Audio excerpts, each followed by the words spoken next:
what we are trying to do today is consider what's ahead of us. So it's that time of the year in which we are kind of looking behind and looking ahead. And if there is a year that's been really exciting to say, it's been this one in our industry, because we have seen the consequences of the massive change that was introduced with AI in search since a couple of years. So 2025 was a year in which we've actually seen the results of this change, because all of the new technologies, they have this kind of implementation adaptation curve. So we have the early adopters, and then we have the mass adoption and the late adopters. So everybody now has been one way or another been implementing and trying and testing using AI, and as we will see in a little bit, it's only going to grow. So it's definitely something that we couldn't ignore, we must not ignore, and we have been adapting many of the techniques.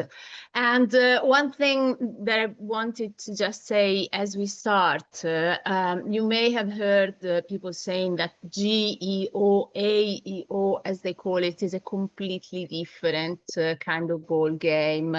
It's not. To be honest, we have been testing and measuring different factors contributing to traffic and rankings, and there have been absolutely changes. Yes, things that have been making a difference in the way. Yes, hi. Can we double check we're recording?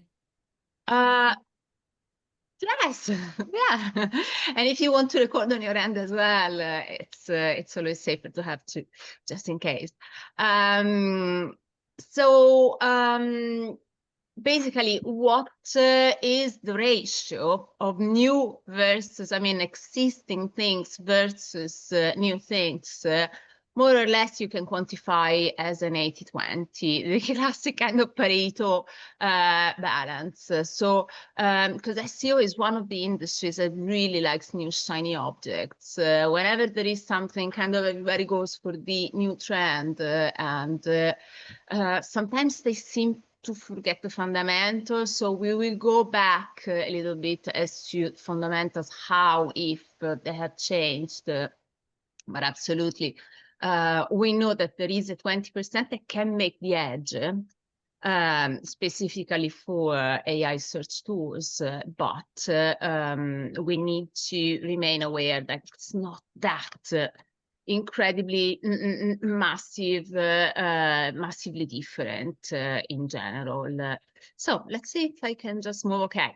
Everyone in the room has been one way or another involved with us. So, you know me, I've been doing this job for a long time. And this puts me in a privileged position because I have been seeing so many changes. I have been seeing SEO change so many times.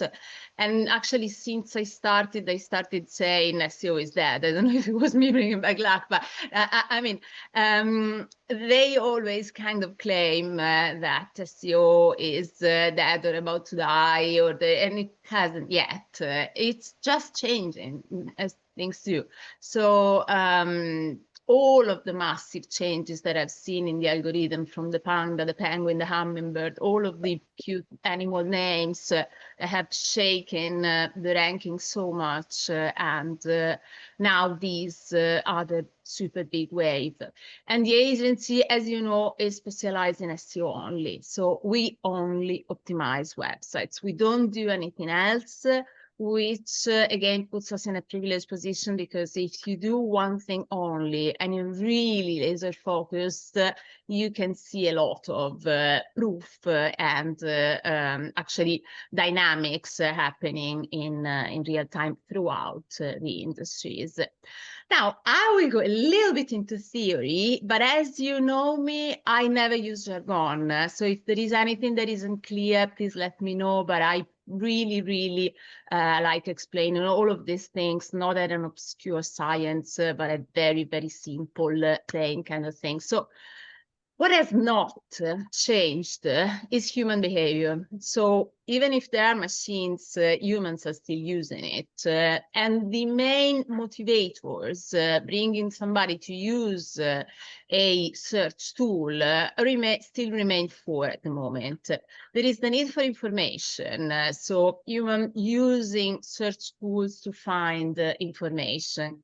And that can be particularly delicate in those kind of niches that Google calls your money or your life, medical, legal, financial. Those are industries that Google treats with a very, very special kind of attention. And over time, we have kind of subspecialized a little bit in some of these because Google will be more critical and strict, but at the same, they will reward you so much better because you can't afford having any sort of wrong or false information on your website. But at the same time, search tools are critical and crucial for these in particular niches because people sometimes tend to Google things that they are not really confident asking to other humans. So medical, legal, financial, those are the things that sometimes people don't really like asking. They are rather search. Again, sometimes when you search for medical things, we might see things that are not completely accurate, and this is where Google really is trying to strike. So they want to know, or they want to visit a website. So if you know the URL, you're already typing it in your browser, and that's direct traffic. But if you're passing through a search engine with a navigational intent, it means you know the brand, you don't know the URL. So that's a navigational intent. Then there is the local, all of the near me kind of things. So searching for something, someone nearby. That's a precise kind of search intent. And the last one is the transactional one. So you want to find a supplier, a partner, or somebody to somehow have a commercial exchange. So now to see where we're going, we need to consider a little bit how things have changed. So we're doing a little bit of jump back in time, not decades ago, like a couple of years ago, before AI came to play such a massive role. And the things that we see here, it's how we were used to the web, because the change is fairly recent, even if it seems like it's always been there. So, and by the way, all of the examples in here, we have a lot of case studies on the website, and we could have pulled lots of different clients highlights, but we didn't feel it was fair because we didn't want to kind of put a spotlight on anyone, looking like somebody has got some sort of favorite treatment. So all of the examples are taken from our own website. So it's just something that is fairly neutral. So when somebody was searching with an I want to know informational kind of reason before, what we used to be doing was we were searching for the query, we would find a website, we would visit this website, we would read that content that was answering our query, all of these kind of what W questions, why, what, where, when, how. We would find information, and we might have been possibly in contact with the site that was giving us the information. Instead, when we had a transactional, a commercial kind of query, we wanted to find a supplier, we want to find a commercial partner, we would basically do the same. We would search for a query, we would find the website, we would say, okay, let me read it, let me check it, I'll visit it, I will read the content, I will possibly contact them. How has it changed now? Now meaning after AI has jumped into our lives. We still search for information. We still search on this specific example is based on Google. We will talk about AI search tools in a little moment. So on Google, we still search for our information. We find it easily, nicely pre-digested on the very top of the screen. And as humans being creatures who try to do the least effort if possible, we read it, we think, it's kind of, yeah, makes sense, I understand. We got the information, the need is satisfied. We don't, and we find a nice little reference to the site in here. We don't need often to actually go on and click on the site because we have found information that we wanted. Okay, makes sense, I understand, thank you. We don't need to go on and contact and reach through the website. Even if we see it and we say, okay, let me see. So even if you don't even realize you are acquiring the logos, the brands, the companies, it's sometimes more of an unconscious kind of process. Brand awareness is something that works in background and it builds up over time. So when this happens, you kind of have a frame of reference in which you're confirming that someone is in the field and they seem to be prominent. Okay. But you're not actually contacting. And usually you're not even visiting the website, which is what in our SEO world we call the zero-click query. And you will hear Sarah in a little moment talk about the zero-click queries. It's basically Google being very greedy and saying, I don't want to relinquish all of this traffic to anybody else. I want to hoard them all to me. I'm giving them information. I'm giving them everything. I don't let them go. I'll try not to let them go to anywhere else. And in most cases, I have succeeded. This was taken at one of our Brighton SEO conferences that we attended. Brighton SEO is the biggest SEO conference in the world, and we are so lucky we have it around the corner. So every year, twice a year, me, some of the team, we go there and we and lots of different topics, really, really nice and interesting if you like the topic. So this was as 25 was entering, so it's the flip side of where we are now that it's finishing. And they were saying, yeah, these AI overviews, they have had an impact. Let me tell you, on average, it's caused a 30%. Now we actually know it's closer to a 40, particularly for some queries, as we were saying, the informative ones. So people are not clicking. They're seeing impressions, they're not clicking, they're not visiting, traffic is decreasing. So that is the state of things as they are. But they still, humans still have their transactional queries. They still have all of their commercial reasons to visit a website. So they still need suppliers and partners to get services, to get products. So in this case, they cannot just be satisfied by reading. They will read, they will possibly get twice the number of results. So see, there is a blue link and there is also an AI overview mentioned.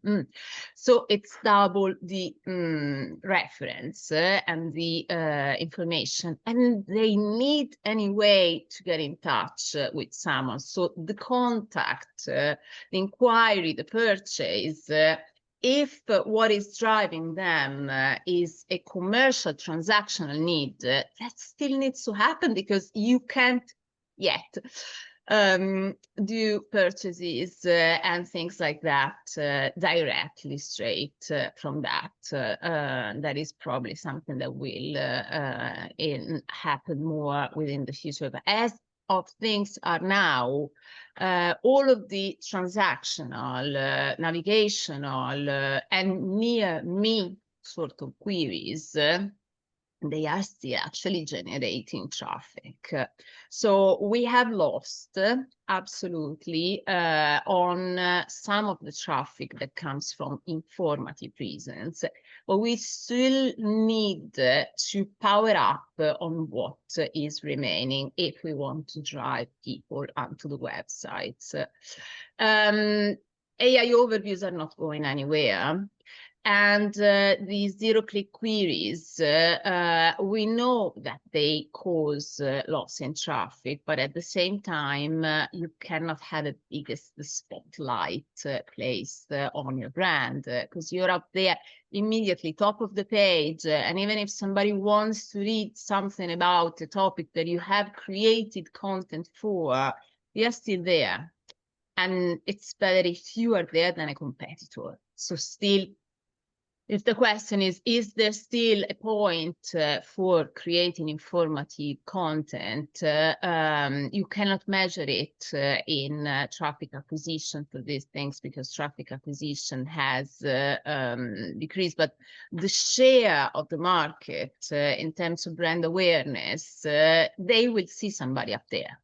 And it's either you or the other people who do that offer the same thing that you do. So absolutely, there is a reason and a purpose, even for keeping on doing that. There is another thing that I wanted to highlight, and that is also correlated with a possible decrease in organic traffic. And that's as recent as can be because it's the end of October that it was pushed. And many people are not aware yet, so you might not have heard about this. Do you remember the sponsored results? Basically, AdWords PPC campaign results. They used to be in a red box with the sponsored results up there. Now, they say they've done it to help the user experience. If anything, I can tell you that everybody is saying in the various environments, the user experience has worsened because people don't realize. They think it's a legitimate blue link. It's a legitimate organic result. Instead, it's a sponsored one, and it's less visible now. So if you see, Barry Schwartz is one of the massive giants in this industry of ours. He has been running some polls, and everybody said, yeah, I didn't notice, I didn't do that. I clicked on that. And it's people like us who do it as a job. So if people who are actually quite savvy don't realize, that means what? That means more money because they're getting more money out of all their ads and budget spend and so on. But in the long term, these things always kind of backfire. So you can get something out of it for a little while until people realize that they're being scammed and tricked. So now, as soon as people start realizing, oh, that wasn't organic and that wasn't really that relevant, because if somebody is ranking organically, there is a reason. If somebody else isn't, usually there is a reason. So absolutely, it's a good push that they're doing, but we will see, particularly at the beginning, that there is a decrease in, there might be a decrease in organic that can also be correlated with this, particularly in those industries that do have quite a lot of sponsored competitors in there. So all of these looking like organic results, so they might be eating a little bit of the share until people kind of start to realize and become more aware. The other big change that I think everybody absolutely has been playing with is how nice it is, usually, most of the time, to use AI tools for search. Because if there is a difference between searching with the search engines and searching with AI tools, the main one is that the search is contextual, is made around you. And I sometimes do the example that pretend that we're searching for trainers. And I, in my previous conversations, have been saying that I have a bad knee. And you are saying that you're training for a marathon. You and me are not getting the same result because the result is tailored around your specific needs. It's contextual. It's tailored around what has been acquired in the knowledge, what is the best sort of association. So if anything, people are only going to use it more, even if sometimes from time to time there is the hallucination that we all now know and joke about, and we know that it can happen. But at the same time, it's handy, and it's actually most of the time giving very good results. So this is starting to bring traffic to our websites, and there are the famous 80-20 that we were talking about before. There are ways that we can do to get featured a little bit more in that. And I'll go give some examples, different tools. So yes, ChatGPT is the most popular. Perplexity is the one that everybody's got their favorites. So Perplexity is the one that gives a lot of sources. So you can actually go and see a little bit more the detail of all the possible, particularly for research purposes. That comes quite handy. Gemini, Google's own AI that integrates with all of the Google environment, including local pack and maps and reviews and all of that. So, and Claude, particularly for content creation, is really, really interesting. So they all have their different flavors, ChatGPT being the absolute most popular, and they are experimenting with browsers as well. We know Perplexity has launched Comet, and we might be seeing some more, still incredibly expensive, same as Gemini Pro, but so they're not really democratized yet, where you have where you have your Pro subscription to a ChatGPT Pro for like £15 per month. Perplexity is more expensive. Gemini Pro is way more expensive. So some of these tools, and Comet is out of the world at the moment, but there are some of these are not yet there, but we can only see them grow. The thing is that the way people interact with these search tools is conversational. So people are not barking keywords at these tools. They're actually having a chat. So there is a correlation, that an analysis that says on average people tend to use like 7.5 words when they're typing, because it's a chat and it feels like a conversation. In my case, it's more like 10 usually. I calculated out of curiosity when I'm prompting small things and I don't really want to have a rant. So the way to be found is less of an exact match, is more of a conversational reason, which prompts to some considerations that we can have. And another thing is reverse engineering these results. So when you find yourself or your competitors, that's one of the things that we do for clients, for example, when we find some clients or some competitors being mentioned, it's always curious to try and understand why they have been mentioned. So this kind of reverse engineering of the result, we know what they care about. And in a little moment, when we go a little bit more into the active things that are still important, we know what are the things that matter.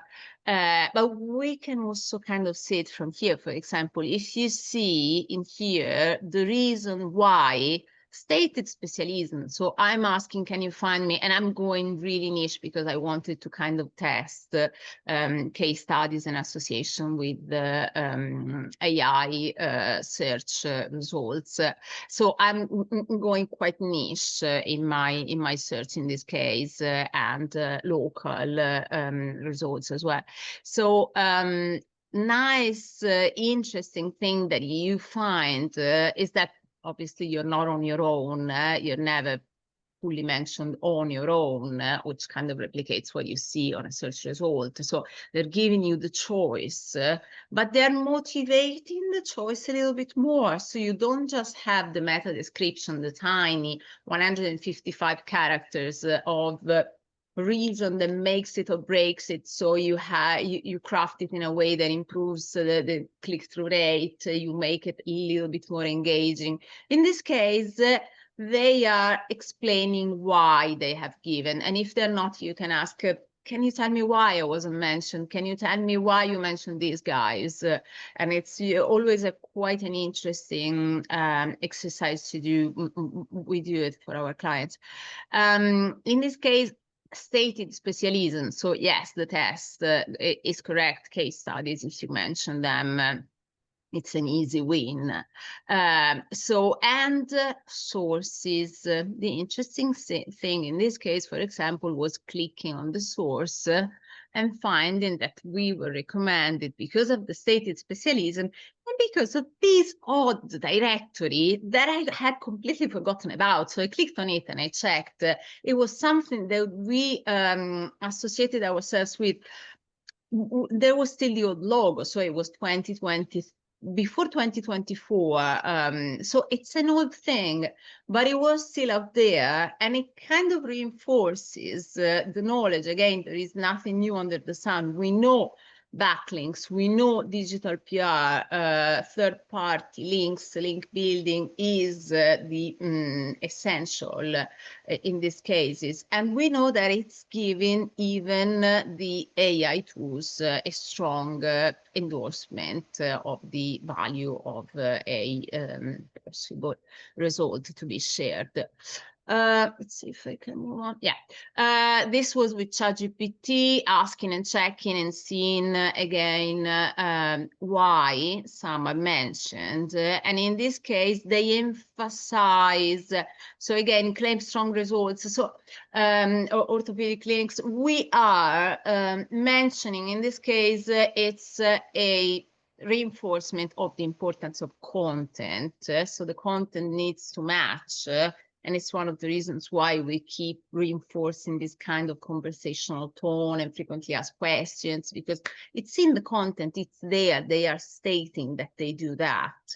And the backlinks, again, in this case, there were a couple of links and we followed and we saw that they were giving value. This is Gemini, same thing. They market themselves specifically as they're excellent for, so content being pulled in as the motivator for finding, recommending someone instead of someone else.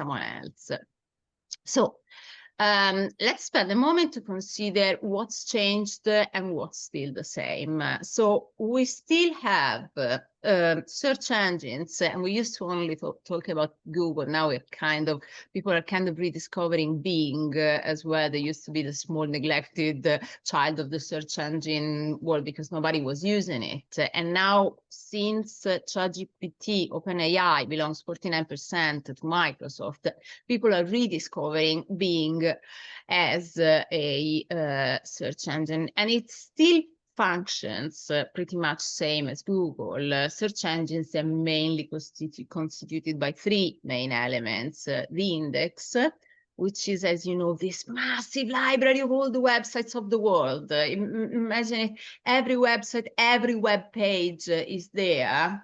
And the tricky thing that has changed is that if you count every second that I was counting, 3 new websites have appeared in the world. So when I was counting, 12 new websites have appeared in the world, which is just shocking.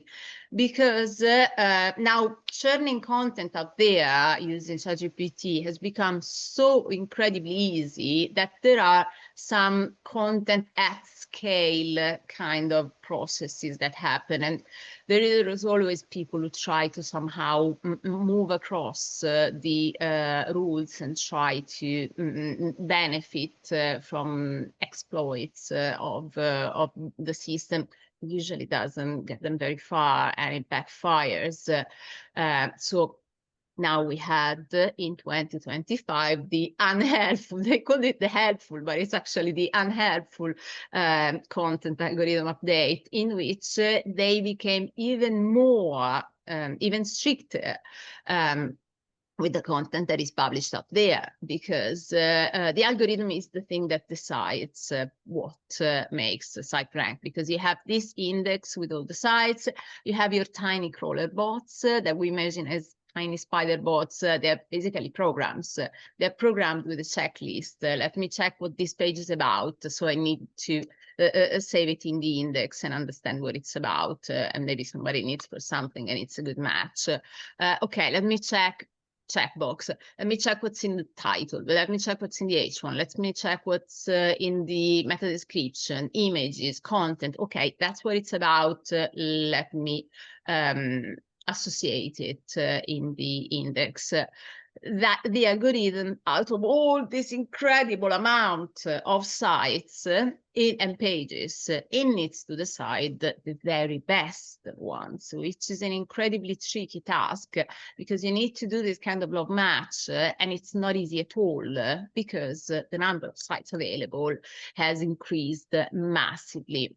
And the crawl budget that they have available for every website isn't huge. So crawl budget is the number of seconds that they associate to crawl a website. If you're wasting it by crawling things that are no longer relevant, or lots of duplicates, outdated things, you might not have enough to crawl the right good things. So if anything, the changes are following the trends. So things happen and they kind of adapt. Everybody was publishing fake directory links. They created the Penguin algorithm. Everybody was creating duplicated content. They created the Panda. So they kind of follow a little bit to counteract on the manipulation techniques. So what happens with this now is that we know, for example, from a content point of view, that what still works and what will only work more and more and more if we're looking at 26 is the EEAT element in the algorithm: experience, expertise, authority, and trustworthiness. And you've surely heard me and the other account managers talk about this a million times, because it's really crucial. It's what makes you unique. It's what makes your content impossible to find anywhere else, because it's the knowledge that is only in your head. So if you're churning out content that is vanilla flavored and it's kind of all the same everywhere because chat has created it, it won't move the needle, and the possibilities of ranking are really, really dampened. If you're writing something that only you know, because it's your experience, your decades of treating patients in a certain way, your decades of doing something in a certain way, you know what really moves in the area, that cannot be found anywhere else. It's only yours, and gets to rank. Also, we know, because we've seen the commercial transactional queries really matter. So we still think, if anything, more and more and more about our lead generation pages, and thinking of creating them surrounded by all these content clusters, so topical authority, and becoming recognized elements of value in specific industries, which is just backed by the external resources. So if anything, we know that we don't buy links. And if you know me, you know that that's dangerous. And you earn your links via being good and being featured and putting yourself up there and trying to ask to be featured. Podcasts, interviews, guest magazines, industry magazines, things like that. Outreach is a long process. There are still some very selected directories that work, as we just discovered. I mean, we know that it's there. Directories have been fought ever since I started, but they still work. We only need to cherry pick very, very carefully. Code hasn't changed. And the really fundamentals haven't changed. If a site doesn't have good headings and page speed and these kind of things, we shouldn't be looking at the latest shiny things. Schema, which seems to be all the new thing, I checked the other day, was introduced in 2011. Because Google, being a Yahoo and the biggest search engines at the time, they actually met and they said, this internet is becoming pretty big. Let's create a shared vocabulary of properties so that we can immediately understand what a site is about. Everybody really didn't care much about schema and structured data, JSON, until now AI tools said it's important. So we need to focus. It's not new, it's always been there. So I think now I can stop sharing, or shall I leave the sharing, Sarah, and you go on and I just move across? Yeah, I think it's probably easier so we don't leave the presentation. So Sarah is one of the account managers from the team, and she kindly agreed on being here and saying from behind the trenches what it's actually like. So some of the things that they do, some of the things that they care about in practice. So some more, without going into technical, some more practical things. yeah, so Sylvia talked a lot about the human elements and how the transactional queries, informational queries. I'm going to talk a little bit about the machine behind it, with a little bit about the AI and the tools, but in a way we can manipulate it to help what we already have and what we're already doing to improve the performances overall. So what else can we do to help? I apologize for my little pictures. I do like a little funny picture on a slide, so there will be a few as we go through. But we need to go to infinity and beyond. And I don't just mean, the little things. We need to go beyond AI. We need to go and look beyond what AI, AIO, GIO, whatever Brighton SEO was telling me to call it this year, because it changed from last year to this year. We've got to dive deeper, and we need to add new additional blocks and building blocks to the processes you already know we have in place. So it's all of the processes you know the account managers do on a daily basis, on a monthly basis, on everything that we do, but we need to go a little bit deeper. So if Sylvia can click across to my next slide, that would be brilliant. So Sylvia spoke to you about the foundations that we have, the coding elements, the H1s, the meta titles, the meta descriptions, the content, the authority behind it, and all of the backlinking. But we need to go beyond those foundations. We need to go beyond those traditional building blocks of SEO. We need to continue to build on more than just what we have. But what we have and what we can build on is already there on your website. It's already there for us to find. We just need to go and find it. And if you go to the next slide, you'll see why. We need to become more, I say, content extraordinaires, and that means us all. We need to create, but not create new all of the time. But we also need to not shy away from something that is zero-click content. I know Sylvia mentioned it before, and she said I would speak about it a little bit.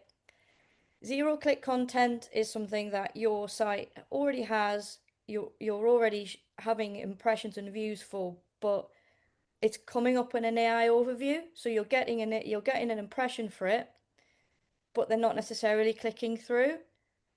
So whilst the clicks go, get my words out, the clicks going away, it might not seem as positive. It is, because this zero click content is helping you move up into the AI overviews. It's helping people get the impressions. It's helping you move up the browser. So zero click content is nothing to be afraid of. I've said it to a few of my clients moving through, and I've spoken to them about it. Zero click content, we should not shy away from it. We should be implementing it across pages. We should be adding it into certain elements of the site. We should be using it in things like FAQs on your pages. Those are the positive things that we can help us move in and help us get into these. I'm going to call them machines and robots. I mean, I spoke to Sylvia about it at some point last year, and I used a robot as an example. So we need to use the zero click content to help infiltrate and get into the robots to help us move up the rankings. So we don't shy away from zero clicks. Zero clicks are positive.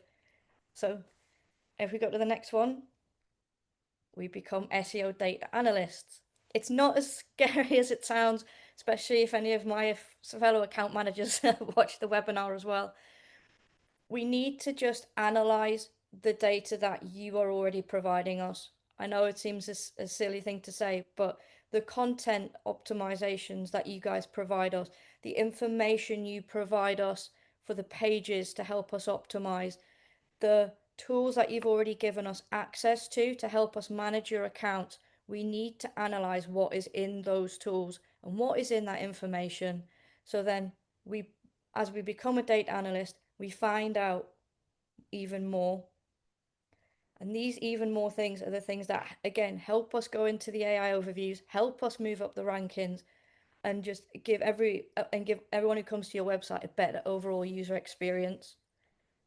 If we go to the next one, please. But how can we do it? In the simplest ways possible, how can we do it? Well, I'm going to give you a little bit of an insight and we're going to find out. So if we go to the next one, we filter. I love a cup of coffee on a morning. I love more than one cup of coffee, hence why there's a coffee filter there. But we find queries with more value. All of the people who search for your site, Sylvia used queries in her examples to show for the case studies, and she also used specific queries or chat prompts, as you can also call them, when she was using the examples of ChatGPT and Perplexity. What we want to do, or what we're going to do, or I'm going to do, is we use the tools that we have to filter down to find the queries to add more value to your site. We use the tools to find the queries that I say, like, you're getting impressions for, that you're already ranking for, that you're getting the impressions for, but also that you're already using to get appearances in AI tools as well.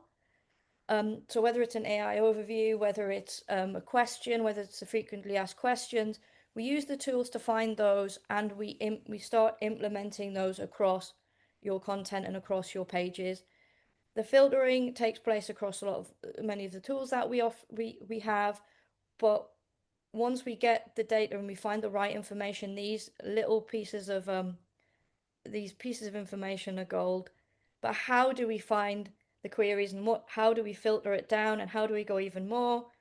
There's another nice picture incoming, as everybody will see.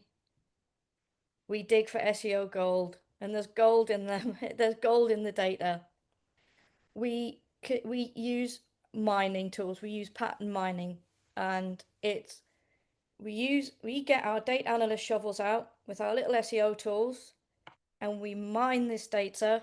And by mining the data, I mean we take it from the tools, we look at it, we filter which queries are relevant to your pages, which queries are relevant to your websites, which ones you should be getting views for, which ones you're already getting views for, and we look through and we identify what patterns are in that data, and we then put a strategy and a plan in place to implement it across all of the information. And then there's one more thing. We stop things decaying. Apologies for my picture of Otzi the Iceman. I'm a little bit of a history buff, and he is one of the most decaying things that probably is still available in the world at the moment. But we stop things decaying. Decaying content is something that can be found on everybody's websites. It's there, it's content that you created 10 years ago that has just been created as a blog, but it's just been not optimized, it's been not looked at, it's been outdated. But decaying content can, if we optimize it, begin to age like a fine wine, is the analogy I'm going to use.